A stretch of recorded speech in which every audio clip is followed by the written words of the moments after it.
우리 오늘 성경 말씀 보겠습니다. 오늘은 신명기 15장 12절에서 18절 말씀입니다. 제가 화면에 참고해 주시고요. 제가 봉독해 드리겠습니다. 내 동족 히브리 남자나 히브리 여자가 내게 팔렸다 하자. 만일 여세 동안에 너를 섬겼거든 일곱째 해에는 너는 그를 놓아 자유롭게 할 것이요 그를 놓아 자유롭게 할 때에는 빈손으로 가게 하지 말고 내 양 무리 중에서와 타작마당에서와 포도주 틀에서 그에게 후히 줄지니 곧 내 하나님 여호와께서 내게 복을 주신 대로 그에게 줄지니라. 너는 애굽 땅에서 종되었던 것과 내 하나님 여호와께서 너를 속량하셨음을 기억하라. 그것으로 말미암아 내가 오늘 이같이 내게 명령하노라. 종이 만일 너와 내 집을 사랑함으로 너와 동거하기를 좋게 여겨 내게 향하여 내가 주인을 떠나지 아니하겠노라 하거든 송곳을 가져다가 그의 길을 문에 대고 뚫으라. 그리하면 그가 영구히 내 종이 되리라. 내 요종에게도 그가 같이 할지니라. 그가 6해 동안에 품꾼의 사세 배나 받을 만큼 너를 섬겼은즉 너는 그를 놓아 자유롭게 하기를 어렵게 여기지 말라. 그리하면 내 하나님 여호와께서 내 범사에 내게 복을 주시리라. 아멘. 우리 오늘도 지난주에 이어서 우리 이제 안식년에 대해서 말씀을 전하도록 하겠습니다. 우리 지난주에는 이제 면제년이라고 해서 이제 빚을 이제 안식년이 되면 빚을 다 탕감해 주는 것에 대해서 우리가 지난 시간에 말씀을 나누었고요. 또 이제 오늘은 우리가 안식년이 되면 이제 노예가 이제 해방이 됩니다. 우리가 흔히 이 노예는 이제 두 종류의 노예가 있습니다. 전쟁의 노예가 있고 또 히브리 노예가 있습니다. 전쟁의 노예는 이제 우리가 잘 알고 있듯이 전쟁에 포로를 잡혀가지고 이제 노예가 된 주로 이방인들을 말하는 것이고요. 오늘 우리가 이야기하는 이 노예는 히브리 노예죠. 이제 히브리 동족에서 이제 노예가 된 사람들을 말합니다. 이 히브리 노예는 주로 이제 경제적인 문제 때문에 이제 어쩔 수 없이 이제 노예가 된 것입니다. 채무의 빚을 갚지 못했을 경우 또 다른 사람의 재산에 대해서 손해를 끼쳤는데 배상할 능력이 없을 때는 이제 몸으로 떼어야겠죠. 그래가지고 이제 노예가 됩니다. 이제 노예가 가장 활발했던 시대가 흔히 이제 그 로마 제국이라고 말하는데요. 로마 제국 시대에 가장 노예가 많았다고 합니다. 근데 그 노예 제국 때 그 노예들의 숫자가 한 6천만 명 정도 되었다고 합니다. 그러니까 우리나라 대한민국 국민보다 더 많았죠. 그러니까 6천만 명이나 되는 그 수많은 노예들이 로마 제국에 있었는데 그래서 사람들은 내가 이 시대에 노예로 태어나지 않은 것에 대해서 감사하게 생각했다고 합니다. 그래서 유대인들의 기도문에 보면 이제 그 역사학자들이 기도문을 찾았거든요. 그 유대인들이 옛날에 어떻게 기도했느냐 하면 이제 남자들이 아침에 일어나면 3가지를 가지고 기도했다고요. 3가지. 내가 이방인이 아니고 유대인으로 태어나게 해주셔서 하나님 감사합니다. 두 번째는 내가 여자가 아니고 남자로 태어나게 해주셔서 감사합니다. 또 세 번째는 제가 노예가 아니고 자유인으로 태어나게 해주셔서 감사합니다. 이렇게 3가지를 기도했다고 합니다. 자, 근데 오늘 복된 소식이 있습니다. 아무리 노예라고 할지라도 안식년이 되면 7번째 해에 자유를 선포해 줍니다. 여러분, 이 세상에 이렇게 좋은 법이 어디 있습니까? 진짜 하나님 나라죠? 6년 동안 이렇게 막 생고생했어요. 근데 참을 수 있어. 왜요? 안식년 오면 자유롭게 되니까. 거기에 또 나중에 희년제도도 있잖아요, 여러분. 희년제도. 안식년에 7번, 50년이 되면 땅까지 다 돌려줍니다. 그러니까 이게 얼마나 놀라운 일입니까, 여러분?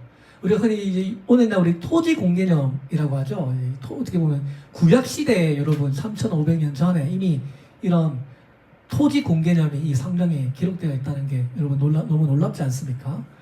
하나님께서 이 궁을한 자, 이 가난하고 노예된 자, 가부와 고아들 이런 어떻게 보면 사회적 약자들에 대해서 하나님께서 은혜를 베푸고 계시다는 것을 우리가 오늘 이 안식년을 통해서 알게 됩니다.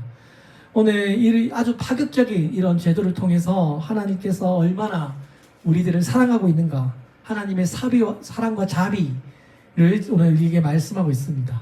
물질이 없을 경우 부채를 짊어지거나 먹을 것이 없을 경우 그 사람을 데려다가 입혀주고 재워주고 그 사람을 살게끔 하는 것이 히브리 시대의 노예 제도였습니다.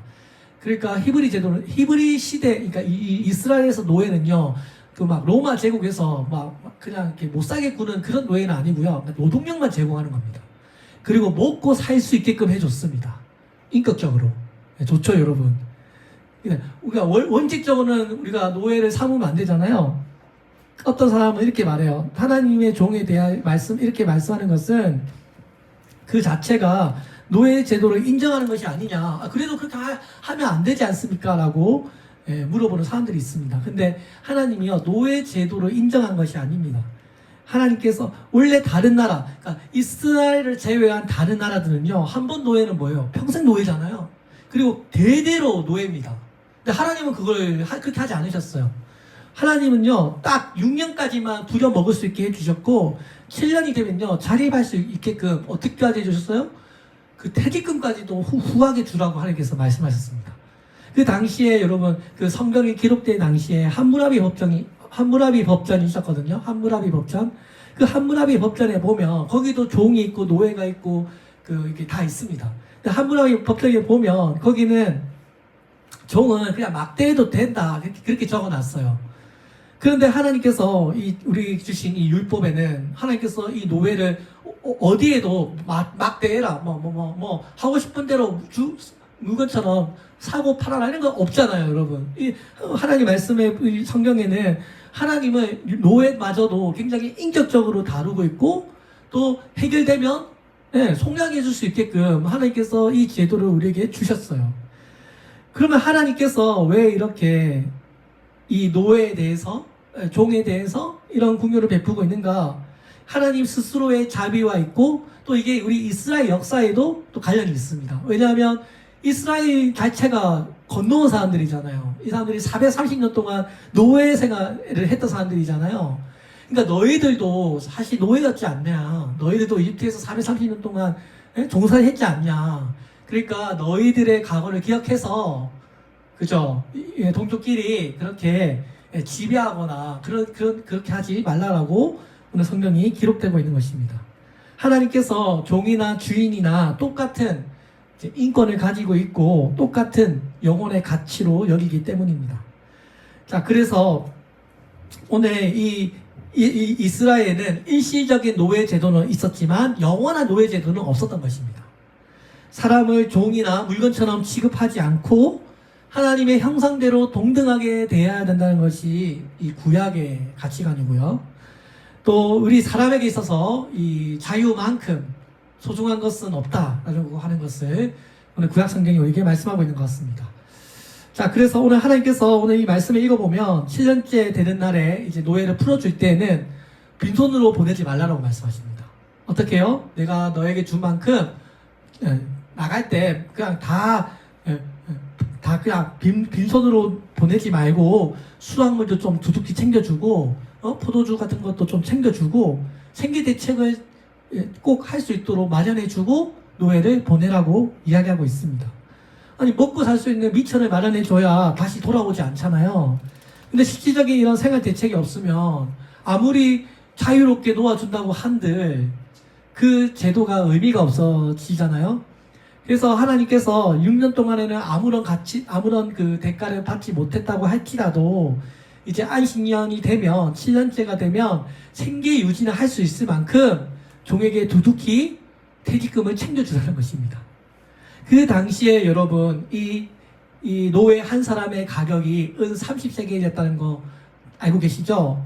이 은 30세겔은요 오늘날 우리나라 돈으로 계산해보면 한 1200만 원에서 1800만 원 정도의 돈이라고 합니다. 그 당시에 이스라엘 1년의 임금이 약 10세겔이었다고 하는데요. 그러면 종이 열심히 6년 동안 충성했다면, 노동력을 제공했으면 그 종의 몸값 그 30세겔을 제하고 더 30세겔을 얹어가지고 보내라고 말씀하고 있습니다. 오늘 이 말씀도 이 이스라엘에 있어서 이 노예라고 하는 것은 주인을 섬기는 동반자이지 노동착취의 대상이 아니었던 것입니다. 왜냐하면 이스라엘도 여러분 430년 동안 종살이하면서 빈손으로 나왔어요? 아니잖아요. 그 짐승 가축들 다 내리고 금은부와 다 싸들고 나왔잖아요. 그러니까 하나님께서 여기도 말씀하시는 거예요. 너희도 그렇게 나왔지 않느냐. 너희도 이스라엘 나왔대. 버물 집에 금반지, 은반지에 금부치를 다 가지고 나왔지 않느냐. 가축들 다 데리고 나왔지 않느냐. 그러니까 이 노예들도 해방될 때 그냥 빈손으로 보내지 말고 이 사람들이 다시 재정적으로 자립할 수 있게끔 그 어떤 삶의 미처만큼은 마련해 주라고 그래서 하나님이 말씀합니다. 자, 그래서 후하게 대접받으면서 거기에 자유도 없고 그 노예의 어떤 상처와 그런 어떤 여러 가지 아픔들을 회복시키면서 하나님께서 노예와 종의 이 사회적인 계급을 이제 하나님께서 이 통합을 이루게 하셨던 것입니다. 자, 근데 이 당시에 이 이스라엘 사회에서는 종을 인간적으로 대해주는 사람들이 많았나 봐요. 그래서 신랑이 돼도 저는 이 집을 떠나지 않겠습니다 라고 그 고백하는 사람들이 많았다고 합니다. 그래서 특히 이 주인이 호의를 베풀어 가지고 다른 그 중매를 해준 경우가 있었다고 해요. 그러면 나는 이제 그 안식년의 자유를 내가 포기하고 제가 끝까지 주인을 섬기겠다고 이제 고백하는 경우가 있습니다. 자, 그렇게 하면 뭐라고 합니까? 재판장에게 가서 문을 기둥에다가 이 길을 대고 송곳으로 길을 뚫으라고 말씀하죠. 이거 찾아봤어요. 왜 문에다가 이 길을 뚫으라고 했을까? 이제 제가 인터넷에 찾아봤는데, 이제 제일 그 가까운 답이, 그 문은 주인이 말씀하는 곳이잖아요. 문을 통해서 주인이 말씀하잖아요. 그러니까 주인의 말씀에 이 길을 가까이 댐으로써 하나님 말씀에 순종하겠다. 뭐 그런 의미로 문지방에다가 길을 대고 송곳을 뚫었다고 합니다. 그래서 여러분 오늘날 우리 특히 여자분들 이 귀걸이 하시잖아요. 근데 귀걸이가 여러분 오늘 오늘 이 말씀 구약에서 내가 평생도록 당신의 주인으로 섬기겠다라고 하는 그 어떤 헌신의 상징이었다는 것을 여러분 알고 계십니까? 내가 스스로 자유를 버리고 당신의 종이 되겠다라고 하는 그런 어떤 헌신의 뜻이 이 귀걸이 안에 담겨져 있습니다. 근데 이 귀걸이 어떻게 보면 이 노예 표시에 대해서 이스라엘 백성들은 부끄러워하지 않았습니다. 감추지 않았습니다. 왜냐하면 노예라고 해서 다 같은 노예가 아니었기 때문입니다. 옛날 중세시대 로마에서 노예들은요, 머리를 깎았대요. 노예의 표시로 머리를 이렇게 깎았다고 합니다. 그래서 수도사들은 내가 그리스도의 종입니다 라고 하는 의미로 수도사가 되면 옛날에는 이렇게 삭발, 그죠? 아시죠, 여러분? 이렇게 독수리 머리처럼 그 삭발식을 했다고 하는데요. 오늘 마찬가지로 오늘 이 구약시대에서는 길을 뚫어서 하나님께 속해 있습니다 라고 하는 의미를 표시했다고 합니다. 주인에 대한 사랑 때문에 그 주인이 6년 동안 나를 너무 잘 보살펴줘서 그리고 주인을 통해서 내가 여기서 가정을 이루었기 때문에 나의 자유와 나의 퇴직금도 다 버리고 스스로 그 주인의 종이 되기로 마음먹은 것입니다. 이것이 다 어떻게 보면 우리 사랑 때문입니다. 그죠? 주인에 대한 사랑이죠. 근데 우리가 이 사회를 생활할 때요, 우리는 다 누군가의 종이 되어서 살아갑니다. 회사를 다니는 사람은 그 회사에서 종이고요. 또 교회에서는 성도들의 종이고요. 그죠? 집에서는 와이프의 종이고요. 아이들의 종입니다. 내가 하고 싶다고 해서 마음껏 할 수 없습니다. 우리는 다 누군가의 종으로 속해서 살아갑니다. 근데 종이라고 해서 여러분 그게 뭐 수치스럽거나 또 뭐 고통스럽거나 또 뭐 그 종이 되기 싫어가지고 뭐 어디를 떠나거나 그러지 않으시잖아요. 왜냐하면 사랑으로 맺어진 종이기 때문입니다. 그리고 이 의무가 몇 년이었습니까? 6년이었잖아요. 그런데 이제부터는 이 길을 뚫은 노예가 되면 이제부터는 이제 평생 내가 하나님을 섬기겠다고 하는 의미로 평생 상전을 섬기게 됩니다. 오늘 우리의 이 손과 발과 눈과 귀와 입, 우리의 모든 신체들, 여러분 이 중에서 저는 특별히 오늘 우리 귀가 하나님 앞에 정말 마치 귀걸이를 한 것처럼 여러분 내가 자원하는 마음으로 귀를 뚫은 그 종처럼 주님을 잘 섬기시는 우리 성도님 되시기를 바랍니다. 우리의 영적인 귀를 뚫어서 하나님의 말씀에 순종하고 주님의 음성에 헌신하시는 여러분들 되시기를 바랍니다. 우리 모두는 다 자유의지를 가지고 있잖아요. 내가 먹고 싶은 거 먹고 안 먹고 싶은 거 안 먹습니다. 우리 대한민국 헌법이 우리의 자유를 보장하고 있습니다. 종교의 자유가 있습니다. 근데 우리가 말하는 이 종은요, 내가 영원히 주님의 증인의 삶을 살겠다라고 하는, 내가 스스로 자유인의 자유종이 된 것입니다. 이 자유종은요, 주인이 거의 가족처럼 대해주고요, 그리고 생활할 수 있게끔 상당한 자유를 주었고, 사회적인 인식도 일반인처럼 존중해 주었다고 합니다. 우리가 이 말씀을 읽으면서 떠오르는 사람들이 몇 명 있죠. 대표적으로 우리에게 종 되시는 예수 그리스도가 떠오릅니다. 우리가 예수 그리스도를 알기 전에 우리는 다 사단의 노예였습니다. 죄의 종노를 했습니다. 예수님을 몰랐다면요, 저도 이 주에 제가 교회 나와서 막 신앙생활하고 교회 이렇게 안 했을 것 같습니다. 만약 그냥 친구들하고 놀고 축구하고 그러니까 여가생활 즐기지, 굳이 내가 시간을 내어서 교회를 다니는 것은 제가 생각해 본 적이 없었어요.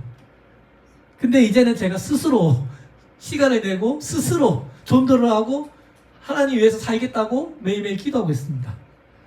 예수 그리스도께서 우리를 구원하기 위해서 가장 낮은 종의 모습으로 이 땅에 왔지 않습니까? 예수님께서 태어난 것 자체가 종의 모습이잖아요. 마구간에 태어나신 그 예수 그리스도, 그리고 그 예루살렘 성에 입성하실 때 여러분 그 말을 타야 정상인데 예수님은 나귀를 타고 들어오셨잖아요. 그 하나하나가 다 종의 모습을 우리에게 보여주고 있지 않습니까? 그럼 예수님은 무엇 때문에 우리에게 무엇을 얻으려고 그런 희생과 대가를 치르셨을까요? 우리에게 뭐가 있다고? 그냥 지극한 사랑 외에는 아무런 이유가 없었던 거예요. 그래서 여러분, 이 종이라고 하는 단어가 우리가 일반적으로 생각하기에는 정말 비참한 단어인데, 예수님은요, 이 가장 비참한 단어를 가장 영광스러운 단어로 바꿔 넣으셨어요. 주님께서 친히 종이 되셨기 때문에, 그 종의 모습으로 우리를 구원하셨기 때문에 가장 영광스러운 단어로 바뀌어져 있습니다.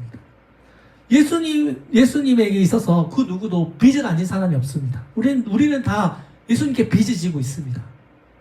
오늘 우리가 종이 되어야 할 의무가 전혀 없으신 분이 사랑이라는 이름으로 우리를 구원해 주셨고, 자기 자신을 비워서 하나님의 말씀에 순종하셨습니다. 그 하나님의 사랑, 예수님의 그 종 되신 이유도 순수한 하나님의 사랑이었기 때문입니다.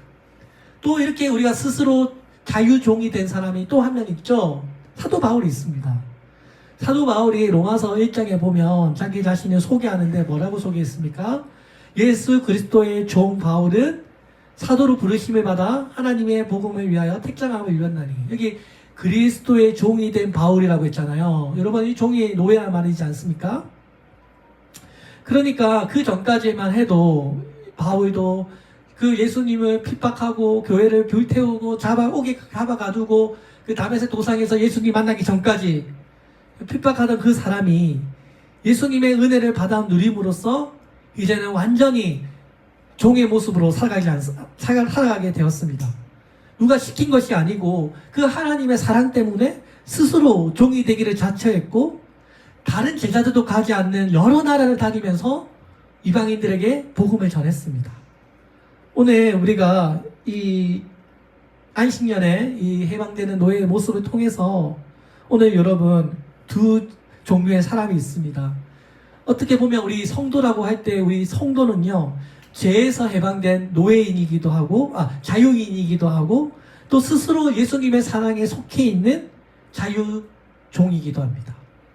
우리 교회 안에는 두 종류의 종이 있습니다. 자유인이 있고 자유종이 있습니다. 그리고 길을 뚫은 종이 있는가 하면 길을 뚫지 않은 종이 있습니다.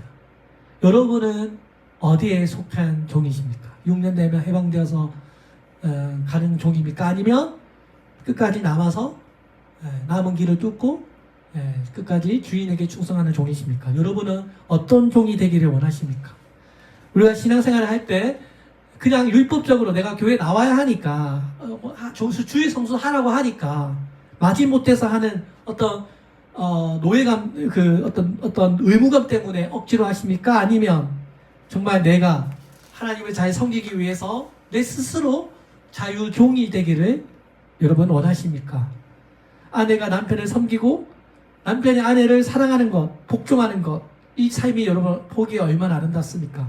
사도 바울은 갈라디아서에서 우리에게 서로 사랑으로 종로로 살라고 말했습니다. 우리가 동생이 형을 섬기고 형이 아우를 섬기고 경영자가 노동자를 섬기고 노동자가 경영인을 섬기는 그런 직장, 그런 교회, 여러분 우리가 꿈꾸지 않습니까?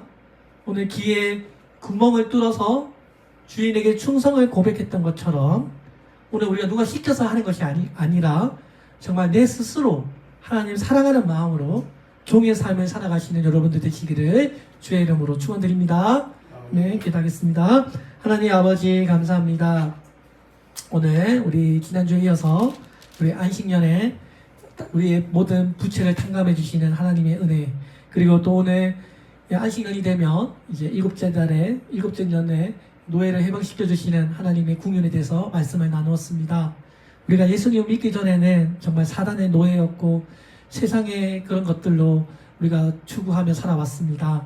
하나님 이제는 하나님의 속한 종으로서 주의 종들로서 하나님의 일을 감당하고 또 우리의 삶이 끝나는 그날까지 하나님께서 우리에게 맡겨주신 사명과 직분과 이 주님께서 허락해 주신 이 교회를 위하여 하나님 우리가 자유종이 되어서 스스로 누가 시켜서 하는 것이 아니라 정말 하나님 사랑하는 그런 마음으로 우리가 이 교회를 잘 섬겨 나갈 수 있도록 도와주시고, 하나님 기도하는 것을 아버지 우리 교회 전도의 문, 구원의 문을 넓혀주셔서 교회에 오는 사람들이 날마다 있게 해주시고 방문한 사람들이 있게 해주시고 영원한 예비된 영혼들을 많이 만나게 해주시고 많은 성도들은 아니지만 하나님께서 붙여주신 이 사람들로 하여금 아버지 우리가 그리스도의 사랑을 나누고 우리 교회가 아버지 자립하는 그 날까지 힘을 합하여 꼭 자립할 수 있도록 하나님 은혜를 베풀어 주시옵소서. 예수님의 이름으로 기도합니다. 아멘. 우리 함께 찬양하도록 하겠습니다. 우리 찬송가 380장 찬양하겠습니다.